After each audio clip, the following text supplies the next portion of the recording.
মৰমৰ ছাত্ৰ ছাত্ৰী, আজি আমালোকে দ্বিতীয় শ্ৰেণী ঝংকাৰ পাঠ্যপুথিৰ পৰা অধ্যায় 4 পাঠ 2 এইটো পাঠ পঢ়িম। আমালোকে এই পাঠটোৰ নাম হৈছে ছাতি। পঢ়ো আহা। এদিন ৰাতুল আৰু হিমানী দেউতাকৰ সৈতে বজাৰলৈ গ'ল। দেউতাকে সিহঁতক আজি ছাতি কিনি দিয়াৰ কথা। দুয়োৰে আজি কি যে ভাল লাগিছে। বজাৰত ইমানবোৰ দোকান। ৰাতুলক দেউতাকে তাৰ পৰা এটা নীলা ৰঙৰ ছাতি কিনি দিলে। মানে কি কৈছে, এই ল'ৰাটোৰ নাম হৈছে ৰাতুল আৰু এই ছোৱালীজনীৰ নাম হৈছে হিমানী। সিহঁতে দেউতাকৰ সৈতে বজাৰলৈ আহিছিল ছাতি কিনিবলৈ আৰু দেউতাকে ৰাতুলক কিনি দিলে এটা নীলা ৰঙৰ ছাতি। হিমানীয়ে আকৌ ৰং বিৰঙৰ ছাতি এটাহে বাছি ল'লে। ঘৰলৈ আহি সিহঁতে ভনীয়েক পোৱালীক ছাতি দুটা দেখুৱালে। সিহঁতে ঘৰলৈ আহি তেওঁৰ ভনীয়েকক ছাতি দুটা দেখুৱালে আৰু ভনীয়েকৰ নাম হৈছে পোৱালী। তাৰপিছত কিছুমান কোৱেশ্চন দিয়া আছে, এইবিলাকৰ উত্তৰ লিখিব লাগিব। লিখো আহা। ক নম্বৰটো দিয়া আছে, ৰাতুল আৰু হিমানী কাৰ সৈতে বজাৰলৈ গৈছিল? উত্তৰটো হ'ব ৰাতুল আৰু হিমানী দেউতাকৰ সৈতে বজাৰলৈ গৈছিল। খ নম্বৰটো দিয়া আছে, ৰাতুল আৰু হিমানী কিয় বজাৰলৈ গৈছিল?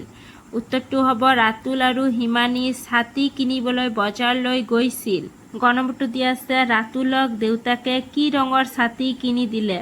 উত্তৰটো হ'ব ৰাতুলক দেউতাকে এটা নীলা ৰঙৰ ছাতি কিনি দিলে। হিমানীয়ে কিনা ছাতিটো চোৱাচোন, ছাতিটোত কি কি ৰং আছে লিখো আহা। মানে কি কৈছে, হিমানীয়ে যিটো ছাতি কিনিছে ছাতিটোত কি কি ৰং আছে এইবিলাক লিখিবলৈ কৈছে। কি ৰং আছিল? নীলা, হালধীয়া, কমলা, সেউজীয়া, ঘন নীলা, ৰঙা, বেঙুনীয়া। তাৰপিছত দিয়া আছে পঢ়া। এইটো পঢ়িবলৈ কৈছে। আহাৰ মানে খাদ্য। প্ৰত্যেক জীৱই খাদ্য গ্ৰহণ কৰে। খাদ্যৰ বাবে মানুহে প্ৰকৃতিৰ ওপৰত নিৰ্ভৰ কৰে।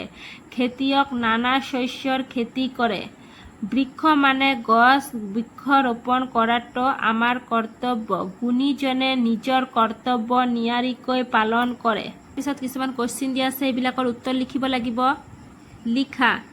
ক নম্বৰটো দিয়া আছে, আহাৰ মানে কি? উত্তৰটো হ'ব আহাৰ মানে খাদ্য। খ নম্বৰটো দিয়া আছে, কোনে নিজৰ কৰ্তব্য নিয়াৰিকৈ পালন কৰে? উত্তৰটো হ'ব গুণীজনে নিজৰ কৰ্তব্য নিয়াৰিকৈ পালন কৰে। গ নম্বৰটো দিয়া আছে, খাদ্যৰ বাবে মানুহে কিহৰ ওপৰত নিৰ্ভৰশীল? উত্তৰটো হ'ব খাদ্যৰ বাবে মানুহে প্ৰকৃতিৰ ওপৰত নিৰ্ভৰশীল। ঘ নম্বৰটো দিয়া আছে, তিনিবিধ পাচলিৰ নাম লিখা। উত্তৰটো হ'ব মূলা, আলু, লাই। তাৰপিছত দিয়া আছে খেলো আহা। চিত পখিলা ৰঙা ৰং ক'ত দেখিলা? উত্তৰটো হ'ব পখিলা। মৰমৰ ছাত্ৰ ছাত্ৰী, আজিৰ ভিডিঅ'টো ইমানেলৈকে। যদি মোৰ ভিডিঅ'টো ভাল লাগি থাকে এটা লাইক কৰি দিব আৰু মোৰ চেনেলটো ছাবস্ক্ৰাইব কৰি দিব।